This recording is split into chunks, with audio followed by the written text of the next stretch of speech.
Well, behind me, the Strait of Hormuz very much remains closed. There have been very few ships that have passed through the Strait of Hormuz over the last 10 days, ever since Iran took control of these waters. The only ships that have managed to actually pass through are those exporting Iranian oil to the likes of China, maybe even some to India as well.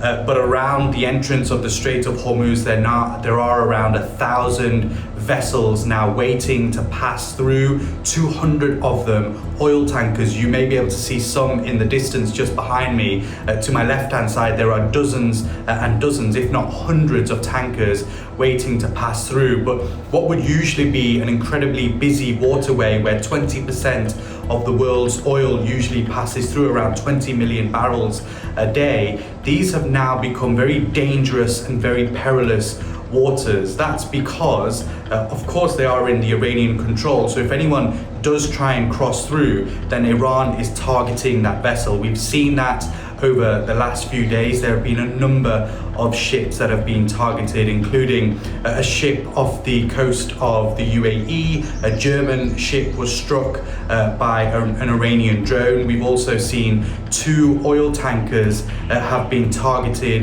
in Iraqi waters. That was explosive laden boats from Iran that were unmanned, had got close to these oil tankers in Iraqi waters and exploded, causing huge damage, fire swirling in the night sky, smoke billowing from these ships. And then of course we saw off the coast of Oman, the northern coast of Oman, in the Strait of Hormuz, there was a Thai flag carrier tanker that was struck by Iranian missiles. 20 of the crew members had to be rescued by Omani Navy. 3 of them, it's believed, are still missing at sea. So these are, as I said, very dangerous and very perilous waters, and they will continue to be so, because yesterday we heard from the new Supreme Leader Mujtaba Khamenei, in which he said, or a speech in which was delivered on his behalf, had said that he will keep the Strait of Hormuz, this waterway behind me,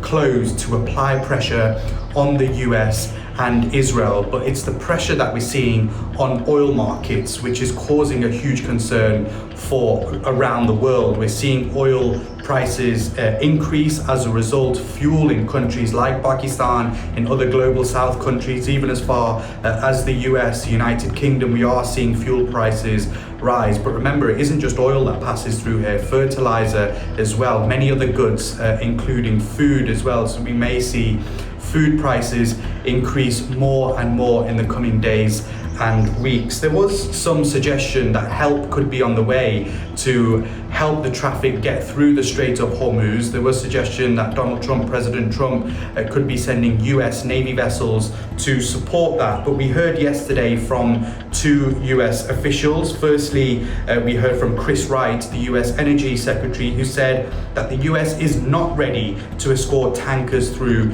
the Strait of Hormuz. He believes it will happen soon, but it can't happen right now. And then in response as well, the US Treasury Secretary said that the US Navy will be escorting oil tankers through the Strait of Hormuz very soon.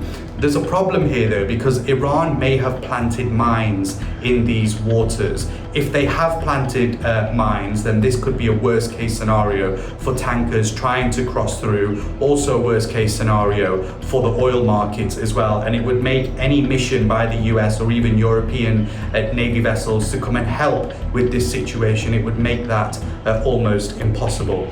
Iran is very angry, and we saw that from the speech yesterday, from the leader's speech, because he doubled down on Iran's actions over the last few weeks. In it, he said, like I mentioned, he wants to keep this waterway behind me shut. He also said Iran will seek compensation and revenge from the US and Israel. He said that Iran would continue to target the Gulf states and that it would open new and other fronts in this war. That's something we may have seen this morning, particularly here in the UAE, because the Dubai Financial Center, DIFC, has been struck by a drone. There was some debris from that drone being intercepted, which hit a building very close to the Israeli consulate in downtown Dubai. So that is obviously a huge concern. And then we've seen some other attacks around the UAE this morning, specifically in Dubai. Bahrain have had sirens overnight once again. So Iran is continuing its targeted attacks across the Gulf states, saying that they are targeting US military assets. That is happening, but it seems that their focus is also shifting to economic centers, economic hubs around the region. And of course here on the Strait of Hormuz, where not only are we now seeing military action, but we're also seeing the severe consequences economically around the world. This is Inzamam Rashid reporting for Pakistan TV Digital from the Strait of Hormuz.